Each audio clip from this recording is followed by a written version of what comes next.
With a population of just over 60,000, Rockhampton is heralded as the beef capital of Australia.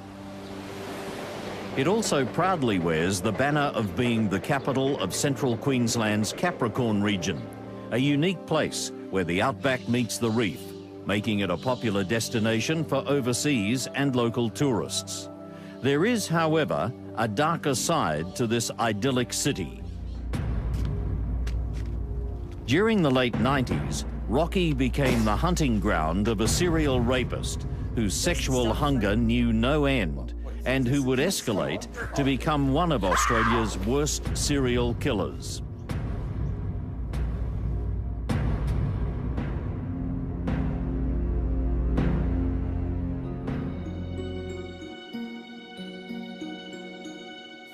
Bobby World, Black Plastic, it's fantastic.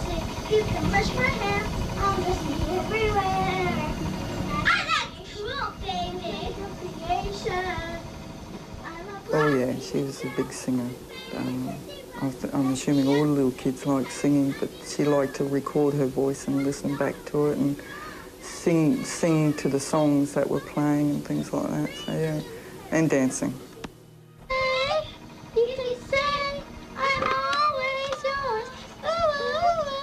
When I was pregnant, she was so excited that she was getting a baby brother.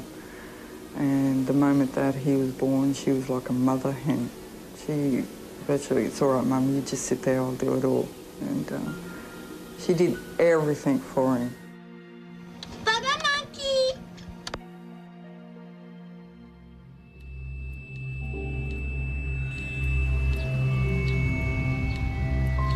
It's around 3:30 on the afternoon of the 22nd of April, 1999. It's been just 10 days since 9-year-old Kira Steinhardt has been allowed to walk the 30-minute journey from her school to home alone. Kira first asked to ride her bike like the other kids, but her stepfather tells her it's too dangerous to ride in traffic. And she also knows that she is never to talk to strangers, not under any circumstances. After school, Kira walks with a friend to a nearby newsagent, and there they go their separate ways.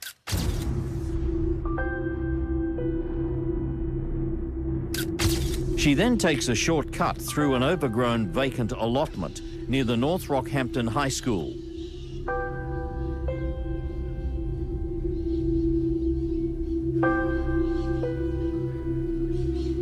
Two local residents are sitting on their veranda over the road when they see Kira on her way home. There's a man walking about 3 meters behind her. There's that fellow following that girl again. They remember seeing the same man following the little girl the day before and assume he's her father. I'll go and put the kettle on.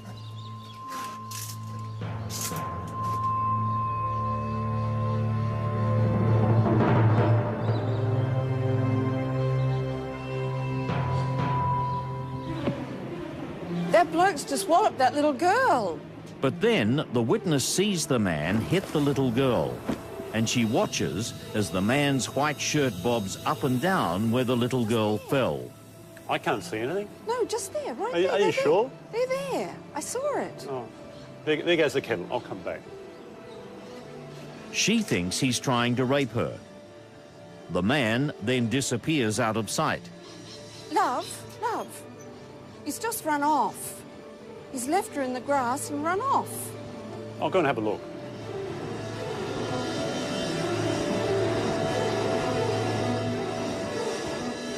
He's gone. He returns shortly after in a red sedan.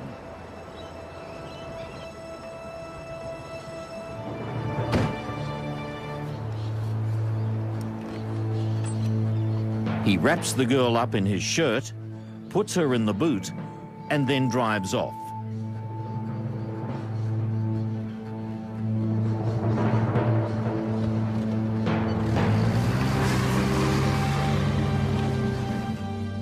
Amazingly, the couple take 40 minutes to call police, and that's a decision that would later outrage the community.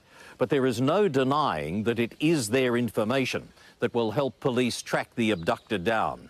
Students at the nearby North Rockhampton High School also get a good look at the man as he shadowed Kira into the allotment. They describe him as having a feral look and smoking a hand-rolled cigarette.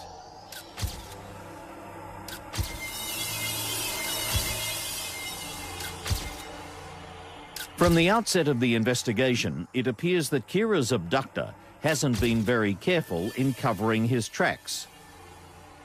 Police make casts of fresh footprints and tyre tracks found at the crime scene. I came straight in. I spoke to Detectives Howe and a couple of others, and they said that this girl had been abducted from the school, and that the call had come in some 20 or 30 minutes later from people over the road who eventually reported it. They had a description of the car. They started canvassing the area, and it was put to the media straight away that this little girl had been abducted. Now, we received a quick response to that, and it was actually from a prison warder. The Rockhampton prison officer recognises the description of the attacker as that of a man he'd seen that afternoon. He was walking past the vacant lot when I pulled out into Robinson Road. I was about 20 metres away when I looked up and seen him, and as I drove past and he kept walking, I just pointed him through the windscreen of the vehicle, and he's looked at me, nodded his head and smiled. And he kept on walking, and I kept on driving. He also knows the alleged abductor's name and that he has a red car. The man has spent 20 of the past 22 years in jail for sex offences. His name, Leonard John Fraser.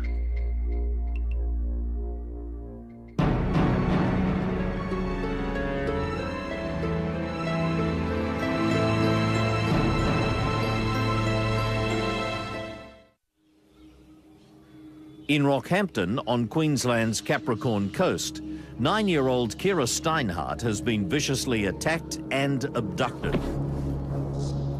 Quick, quick! That bloke's just walloped that little girl.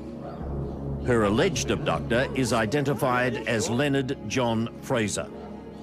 Fraser is known to police, having served time in both New South Wales and Queensland for a string of offences, including car theft, armed robberies, indecent assaults, and a number of vicious rapes. Leonard John Fraser was born in the North Queensland town of Ingham. He was the fourth of 5 children.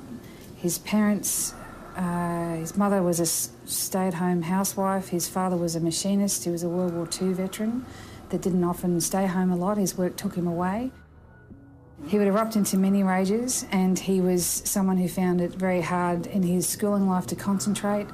He was judged by schooling authorities as being somewhat of low intelligence or below average intelligence. He didn't cope well with classroom environments. He had a speech impediment, which he found difficult to deal with. As he approached his teenage years, it's probably around when he was about 14, he left school, and his parents basically made him work. They were living in New South Wales by this time. At age 15, he's sent to Gosford Boys' Home for a year for stealing. It was where he basically learnt to take. If you want something, you just take it, and that was often in the form of sex. So he was either raped by older inmates and then in turn raped younger inmates. So he sort of learnt at a very young age that sex was something that you just took, which kind of set a bit of a blueprint for his future offending. Out of the boys' home, Fraser quickly gets himself into trouble and receives a 2-year bond for assaulting a railway guard. He's in and out of prison for a variety of offences until he moves to Sydney's King's Cross in 1972, where he lives off the earnings of prostitutes. He also has started to dabble a lot in drugs, alcohol use as well. and he was convicted of street fighting, standover offences. When he went inside of the armed robbery in that year, he came back out, and in '74, within a couple of weeks of being released on parole, he was committing sex offences again. 3 weeks after he's released, Fraser commits a series of sex attacks on women over several weeks. At the last, he drops his wallet containing his name and address, and he's quickly taken into custody. And while being interviewed for that series of sex attacks, he confessed to the rape that he committed in 1972 on the French tourist. Ferocious in its nature, he left the woman unable to conceive children. He beat her so hard and was so violent in the attack, and that was just a random attack, and he was given 21 years jail. Although diagnosed by a prison psychiatrist as a, quote, classic psychopath for which there is no known treatment, Fraser is released in 1981 after serving only his minimum sentence of 7 years. He moves north to Mackay in Queensland, where he finds work as a labourer. But a year later, he attacks a woman inside her house by faking interest in a car she has for sale. Despite his appalling record, Fraser only receives a 2-month jail sentence for aggravated assault. There he met a woman by the name of Pearl Rigby and was quite taken with her, and they soon settled into a relationship. Now, Pearl, as I understand it, did not know of Fraser's past, so it was a bit of a new beginning for him. He gained full-time employment for the first time in his life with Queensland Rail as a labourer, and they settled into a flat. It's like quite amazing for Fraser, who had, as I said before, led somewhat of a nomadic existence in between prison stints. So for 3 years he was basically settled. They had a daughter together. Pearl also had a son as well, so Fraser sort of took on the role of father and stepfather. In 1985, the predator inside Leonard Fraser returns. He stalks a 21-year-old woman for a number of days while she takes walks at a quiet beach at Shoal Point, north of Mackay. Eventually, he brutally rapes her in broad daylight. Police have little trouble identifying Fraser as the attacker. In sentencing Fraser to 12 years jail, the judge describes him as an ongoing danger to society. He serves his time at Etna Creek Prison in Rockhampton, where he earns the nickname Lenny the Loon.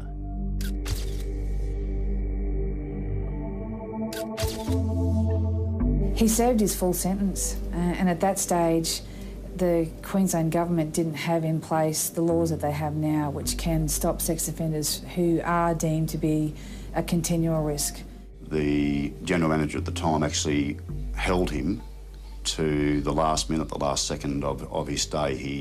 He did his full time. She actually did everything in her power to keep him there as long as she could, because she believed he was a threat to society. But there was nothing left they could do. He had served his full, complete sentence.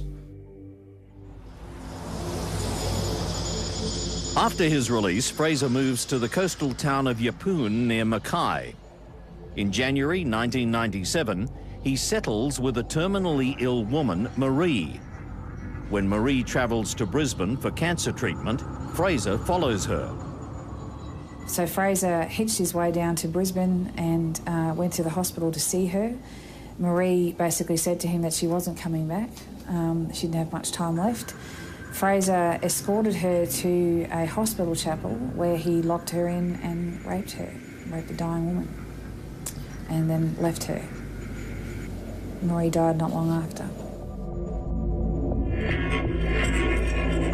Fraser then moves to Mount Morgan, a small mining town near Rockhampton, and quickly gets on the wrong side of the local police.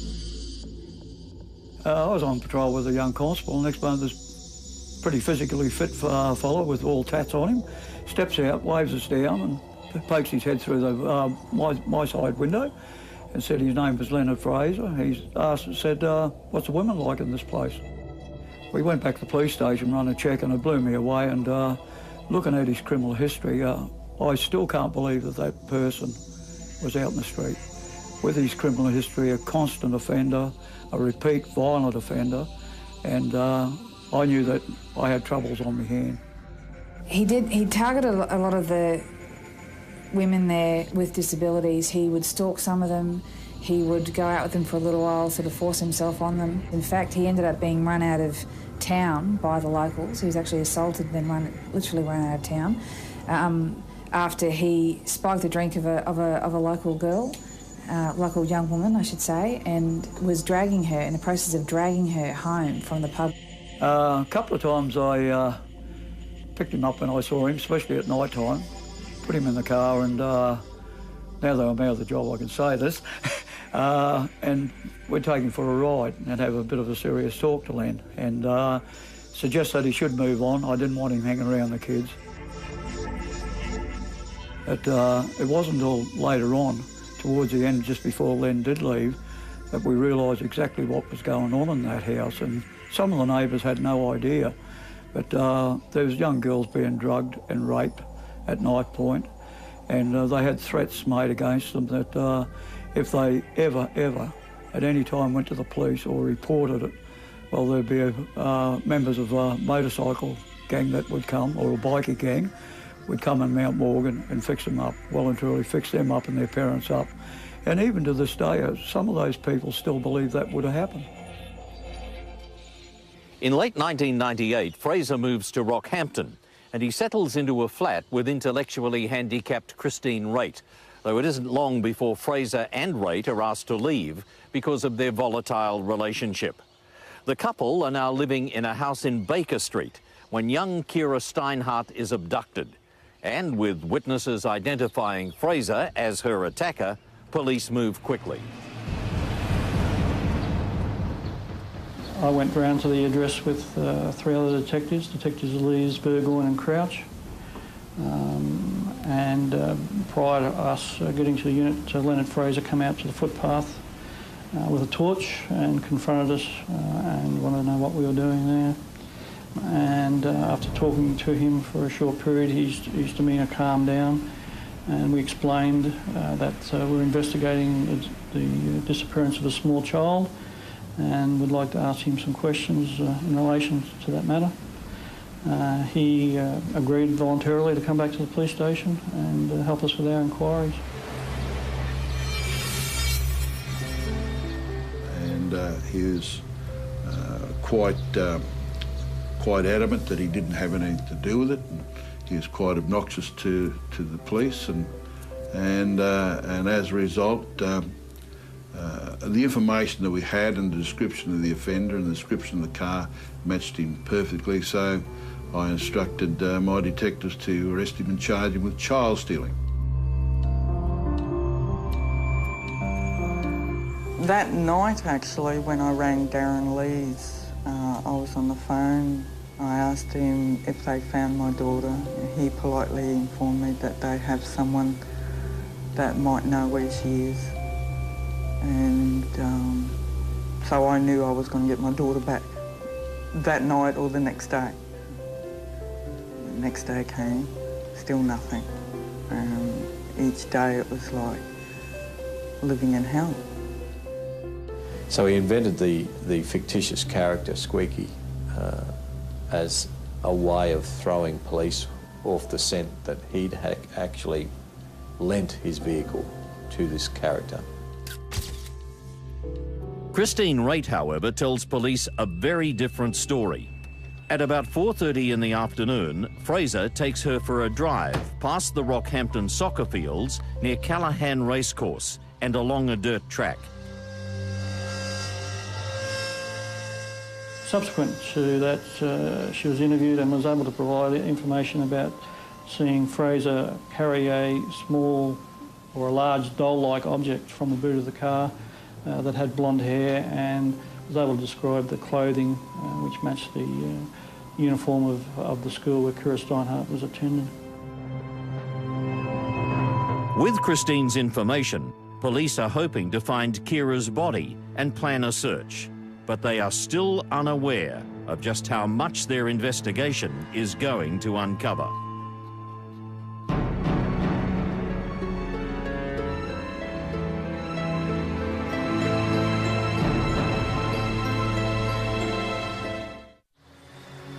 Children of all ages have expressed their feelings. Some are too young to comprehend. A few days after Kira was missing, we noticed that when we were driving down the street where the empty allotment is, the fence line there was 1 or 2 flowers. And each day, that fence line just grew, just bigger and bigger and bigger. Flowers, teddies, cards, crosses, pictures. And then it would start raining, the SES would put a tarp up to protect it all, and every day it just got bigger. Police immediately set up Operation Care, appealing to the public for any information on Kira's disappearance and Leonard Fraser. At the same time, a huge party of police, SES and army personnel begin searching around the Callaghan racecourse and sporting fields. Despite his girlfriend Christine taking police to where she thought Fraser had left the big doll in the bushes and conducting one of the largest land, water and air searches in the state's history, they come up with nothing.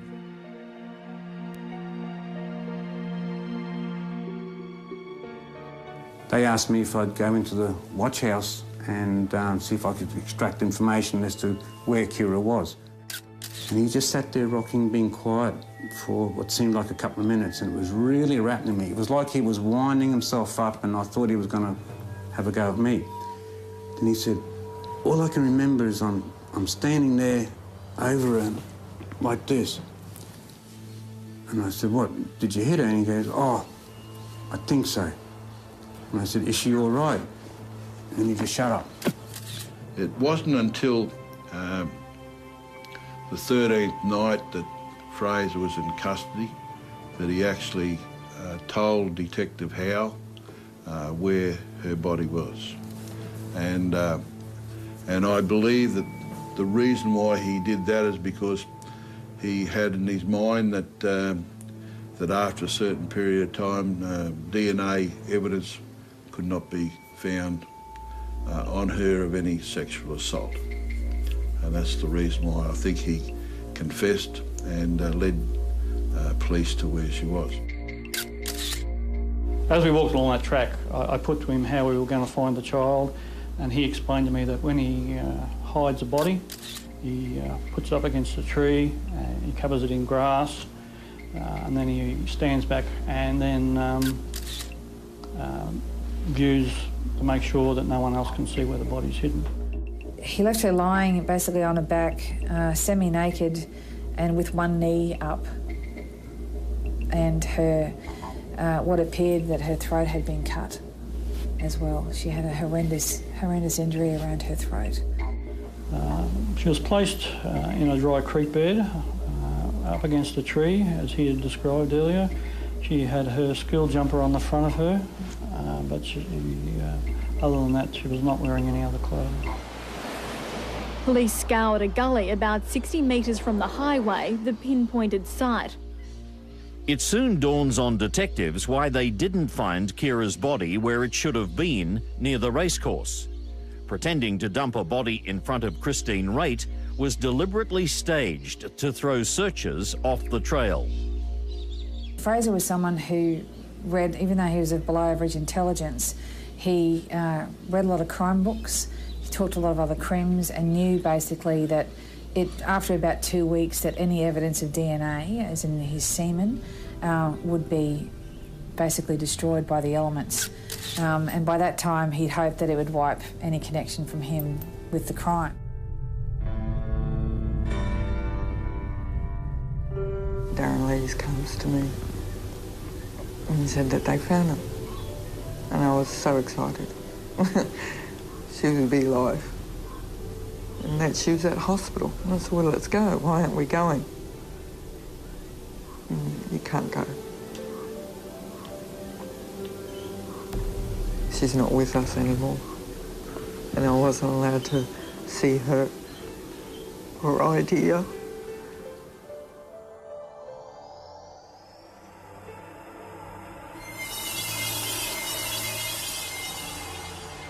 On May 7th, the day after police find Kira's body, Fraser is charged with her murder, child stealing and interfering with her remains. The forensic evidence begins to build. Kira Steinhardt's blood is found on a knife belonging to Fraser, and further traces, including strands of her hair, are found in his car, on the boot, the rear door, steering wheel, and at least 10 other locations. Tyre casts taken from the abduction scene also match the red car. There are 340 forensic samples in all. Despite the mounting evidence, Fraser says he cannot remember the incident due to a blackout. He denies undressing Kira, let alone raping her, and says he left her fully clothed. At the time Kira Steinhardt had been abducted, Rockhampton police are also investigating the disappearance of 4 young women: Natasha Ryan, Julie Turner, Beverly Lego, and Sylvia Benedetti. So alarm bells immediately started to go off in the heads of the investigators involved in the Kira Steinhardt murder, that perhaps Leonard Fraser may have had a role in the disappearance of these other women in and around Rockhampton. So they were done as independent investigations. They were all separate, but they were also, there was a commencement to examine them under the one umbrella as well, to see if there were common denominators or any linkage between them. A local teenager by the name of Natasha Ryan had disappeared in September 1998. Now, Natasha was a runaway. She had a history of running away because of problems at home, but in every case previously, police were able to locate her or find her through friends. She was last sighted, I believe, in a laneway near the old picture theatre here by a number of people, and her disappearance was how shall I say, unusual. Well, all her relatives, all her friends, as young people, she was only 14 when she disappeared. You know, there was appeals made by her mother over the television, in the paper, the media. Everything that could have been done to find her was done, and every lead that we had just petered out.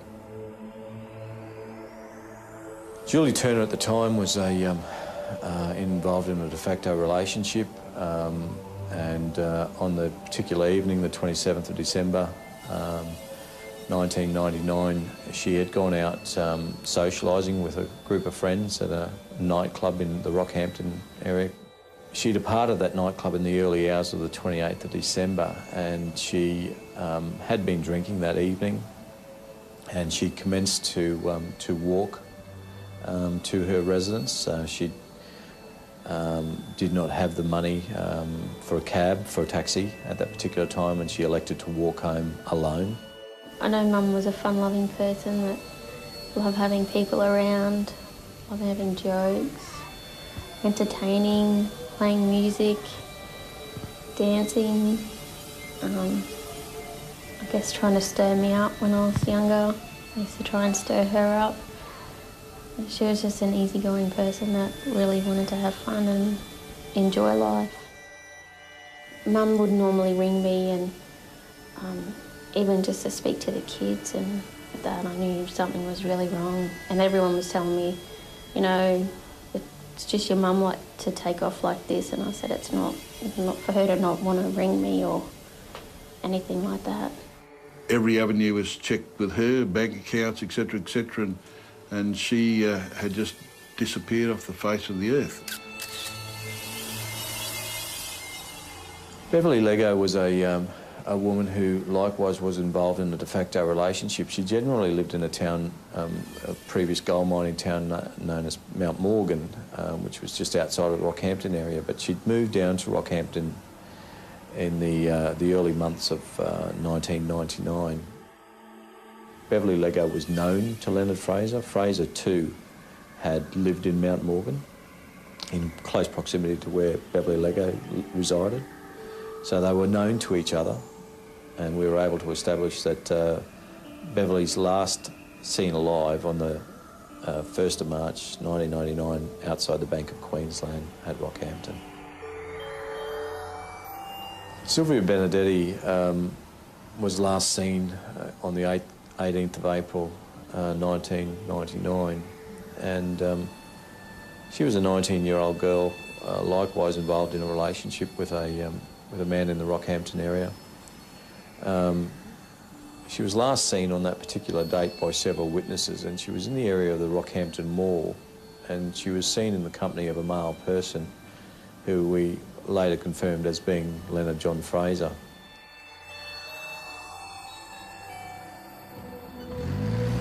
Forensic samples taken from Fraser's car reveal blood and DNA belonging to not only Kira Steinhardt, but a second woman, Sylvia Benedetti. Police now show a photo of Benedetti to Christine Raitt, who identifies her as someone Fraser knew. Then, on April the 25th, 1999, wreckers at the derelict Queensland Hotel in Rockhampton make a gruesome discovery. In room 13 of the ramshackle building, they find blood sprayed across the floor, walls and ceiling. There was significant pools of blood, DNA type to, later DNA type to Sylvia. There were facial bone fragments still with tissue attached, teeth, shattered teeth within the room, large amounts of blood splatter and what's known as cast-off around the ceiling area of approximately 13-foot high ceilings. So it was evident there'd been a crime there involving great violence.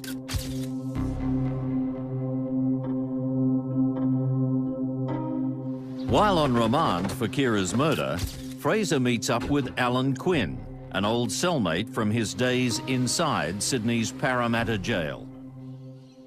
By now, Fraser knows police have enough to convict him for Kira's murder, and he tells Quinn he's thinking of pleading insanity to get a reduced sentence in a mental health facility. He also mentions knowing what's become of some of the other missing women, but he never admits to any involvement.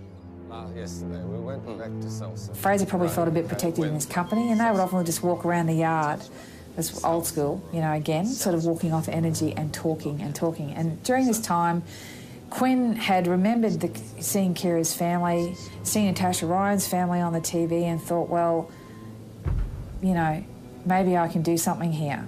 So he contacted a detective called John O'Keefe, who he'd met, and told O'Keefe that Fraser had basically started to confide in him, and Quinn would start taking notes. Although Fraser hasn't admitted killing Sylvia Benedetti, the information he gives Quinn, together with forensic evidence from the hotel, allows police to piece together how he lured and murdered the young woman. Yeah, just up here, Sylvia. I've got it stashed up here. Come up here. All right. It is 7:30 on Sunday night, April 18th, 1999. Using an ounce and a half of marijuana as bait, Fraser lures Sylvia to room 13 on the second floor of the derelict Queensland Hotel in Rockhampton. Where's the weed, mate? Just hold on a second, will you? Oh, come on. I just want some smoke. What do you think? It's for nothing. Come He on. tells the 19-year-old this is where he hides the drugs. He then tries to kiss Sylvia, and she violently swings at him in defense. You shouldn't have done that. The rejection enrages Fraser, who instantly retaliates. Several of Sylvia's teeth are sent scattering around the room. In a frenzied attack, Fraser unleashes blow upon blow to Sylvia Benedetti's skull, sending blood spraying 3 meters up the walls and ceilings. When he at last stops, Sylvia Benedetti lays unresponsive, her eyes open, staring up at her attacker. She is almost certainly dead. It's now when Fraser rapes Sylvia's lifeless body.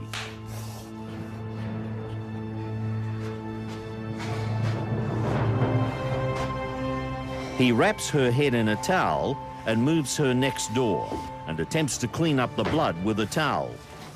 He then carries Sylvia downstairs, leaving a trail of blood as it drips from her battered head.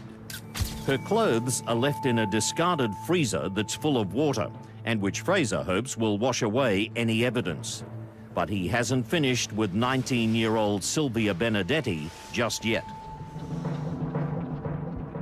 He then went and, this is going to sound awful, but he basically drained her like you would a carcass. He sat her over a drain hole and stood her over a drain hole to let her blood drain until he could get back to collect the body. He actually went down to the downstairs male's toilet and left the body there standing and draining. 3 days later, Fraser finds out that the Queensland hotel is to be demolished and he returns to retrieve the body. As he places Sylvia's body in the boot, her head gets caught, leaving a smudge of blood on the hinge. Police also find blood on the rear passenger seat, behind the driver's seat, on the door trim and above the armrest. Sylvia's DNA is also found on Fraser's cigarette papers in the glove box, suggesting he enjoyed a post-murder cigarette before the blood had dried. Once police begin questioning Fraser about Sylvia Benedetti, Fraser immediately accuses Quinn of informing on him, and they part company. The information Quinn supplies police is just the beginning of what will be an exhaustive investigation into the disappearances of Natasha Ryan, Julie Turner and Beverly Lego.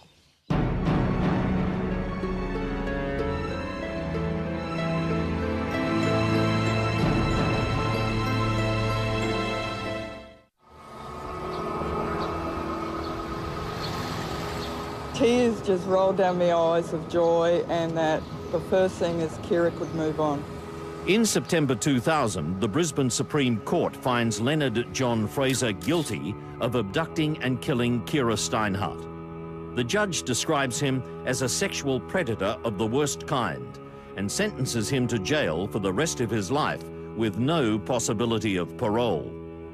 Back in prison, Fraser again meets up with Alan Quinn, and it appears he's forgiven him for informing on him, and their friendship is rekindled. One day, they were in the prison kitchen. Fraser, it was not long after Fraser was actually convicted of Kira's murder, and he started talking to Quinn again. They broke the ice. Take it easy. I just want to get it straight. Fraser again opens up to Quinn and begins making maps detailing the locations of where he says he disposed of his victims, Sylvia Benedetti, Natasha Ryan, Julie Turner and Beverly Lego. Fraser was drawing correct maps and false maps. So he was always, again, trying to either provide information that wasn't true or could be true. And Quinn basically talked him into giving the maps to the police. You know, they're going to go along this line of him being insane. Smashed up. So he's... Alan Quinn passes the information on to Detective Sergeant O'Keefe. And I met with Detective O'Keefe and discussed the information with him, and he provided me with some graphic detail which sparked my interest immediately when I felt suitably satisfied that the details were sufficient to warrant further investigation. I approached senior police here in Queensland and requested that an investigative task force be formed and properly resourced to adequately investigate Quinn's claims about Leonard Fraser. Quinn agrees to have his cell bugged and to wear a body wire. Under the pretense of writing a book about Fraser's criminal life, Quinn gathers some chilling admissions. Did you say anything to Julie Turner before you knocked her? So no one would have heard you? Said nothing to her at all? All right. Okay, you told me that no one's seen you from the bridge, right? So no one's seen you in eyesight. But I was saying, if you'd have said something to her, someone could have been in the shadows and heard you. That's what no one. You didn't say nothing to her. Didn't say nothing.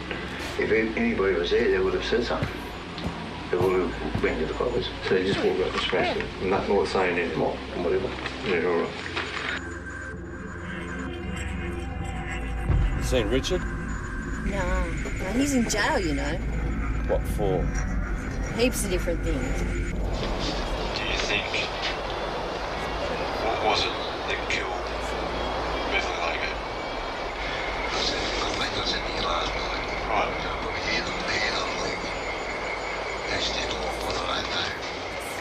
She took us one bit. I lashed out. When I realised what happened, I knew I had to get rid of the body somewhere. You going to put it in the book?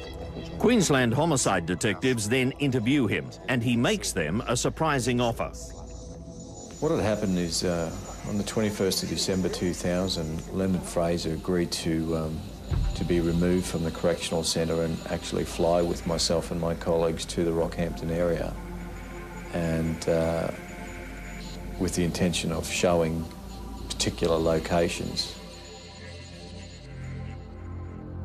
Fraser leads police to the remains of Julie Turner, Beverly Lego, and Sylvia Benedetti. Detectives soon learn that he has revisited the crime scenes. It was difficult to comprehend why he would revisit the last resting places of these missing women. Julie Turner in particular, we could establish that it was some considerable period of time after he disposed of her body that he actually revisited the site and interfered with her remains, in fact removed her head. He didn't actually admit that he committed rape on any of the women, but he did question Quinn extensively as to how long it would take for DNA evidence to dissipate.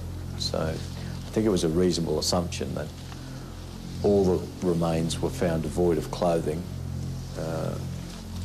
that Fraser did sexually assault all of the women, either prior to death or after their deaths. Okay, we've just at a site here, we've now found some bone, and no, leave it. One of the initial maps and confessions provided by Fraser to Alan John Quinn within the Correctional Centre detailed the murder of Natasha Ryan and the disposal of her body at least two different locations he detailed in a map. But from Fraser's own mouth, a detailed confession was gained that he had murdered Natasha Ryan. Independent witnesses had seen them in the company of each other. Eventually it was decided to charge Leonard Fraser with the murder of Natasha Ryan without a body being located. Even with the mounting evidence against him, Fraser believes he is still cunning enough to think of how he can escape responsibility. When Fraser felt that the mental health line, the criminally insane line, wasn't going to work, he reintroduced his alter ego Squeaky, and that basically that he had forced him to help him dump the bodies, and that's why he knew where the bodies were, and he could take police to them. And he was going to send a press release out from Squeaky admitting to the murders, but in doing so actually brought his own undoing by releasing information that only the killer would know. So it was that plan that backfired on Fraser to release these intimate details to incriminate Squeaky we were able to show that Fraser knew exactly where the actual murder scenes were by locating exhibits and bras and clothing. He was able to describe that the ligature around Beverly Lego's neck was in fact her black sports brief and bra. These items, or these details, could have only been known to the killer.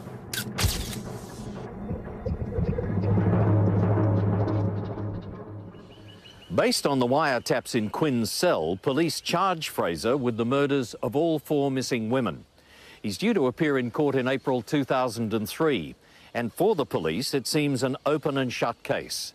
But there's a development that could see Fraser's trial aborted and put the whole of the police case in jeopardy.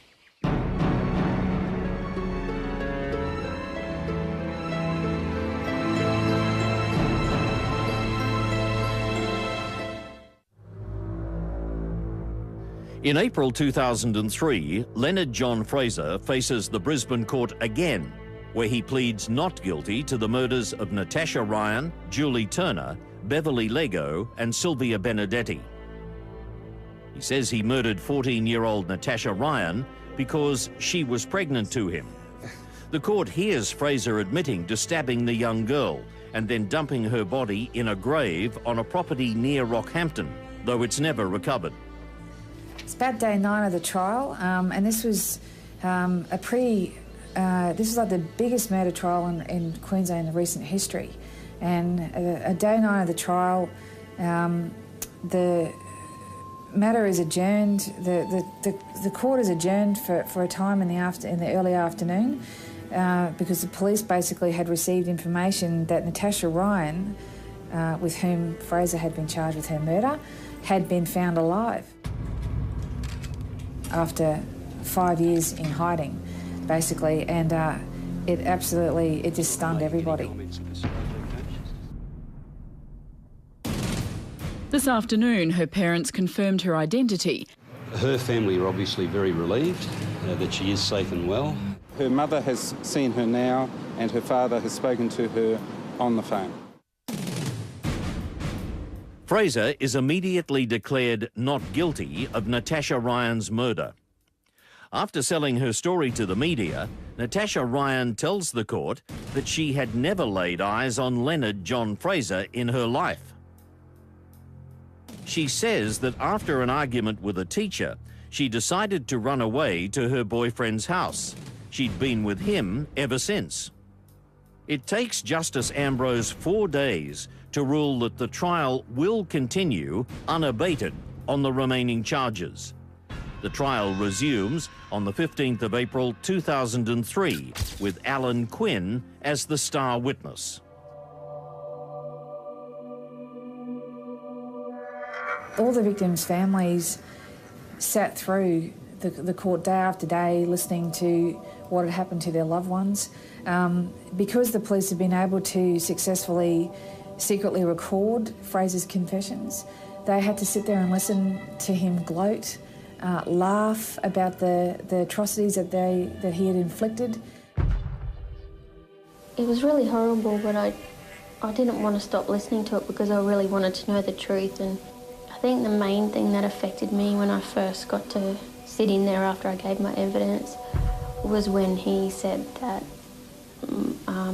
basically my mum was worthless, no one loved her, and pretty much said she was a drug dealer and made up all this other stuff about her.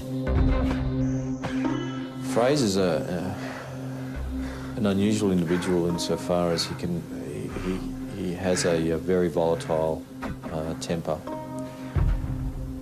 But there were times when Fraser would appear very disinterested, not listening to evidence. There were other times when he was very hostile and aggressive, especially when Alan Quinn, his former cellmate, was giving evidence.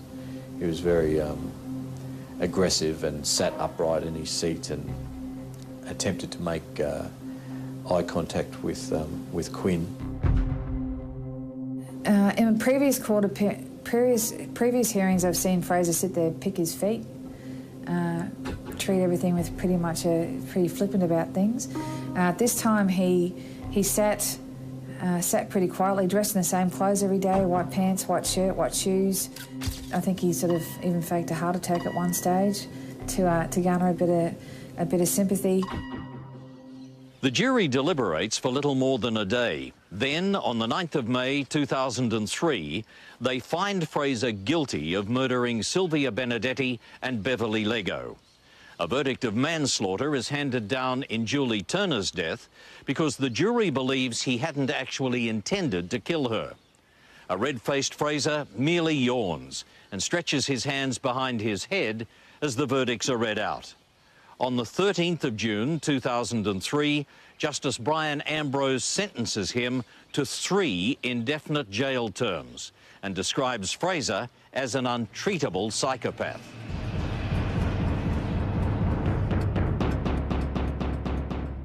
He didn't appear to have any remorse, because I spoke to some of the witnesses when they come out of court. He just sat there and not an expression on him. They said there's no remorse, there's no nothing. And I've said a number of times, Lenny Fraser's an animal. You shouldn't have done that. Fraser had a long history of heart problems. His father had died of a heart attack. He had experienced a heart attack at the jail, and he was taken to the Princess Alexandra Hospital, where they have a secure prison unit. And around 4 a.m. on the morning of New Year's Day, 2007, he died of a heart attack, cardiac arrest, in his sleep. So his death, I don't think, though, brought much comfort for the victims' families, because I think they had hoped that he would live and suffer a bit longer in the prison system. And when I heard he was sick and dying, I don't normally do it. I had a couple of beers. I was happy. If there was a menace taken completely away from society, I was happy. What we did locate, or the Rockhampton detectives located back in April 1999 when they searched Fraser's house, they located 3 ponytails of human hair of different colours, all of which had been roughly removed with a knife or bladed instrument, all of which still contained hairbands. With the assistance of the FBI in Washington, we were able to establish that none of those ponytails, that human hair, belonged to any of our victims, nor did it belong to Leonard Fraser. So it begs the question, who was the source of those ponytails, and were there other victims of Leonard Fraser that we were unable to identify? I firmly believe that there are other members of people's family who have been murdered by Leonard Fraser and secreted by him, and we will never know the truth.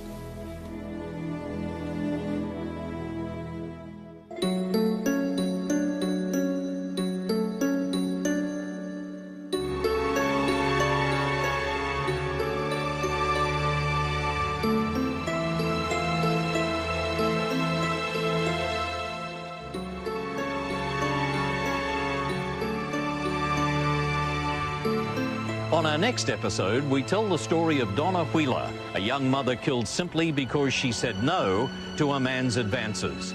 It was the attentive eye to detail of a police officer that helped solve the crime. Evil Heart, the killing of Donna Wheeler, next on Crime Investigation Australia.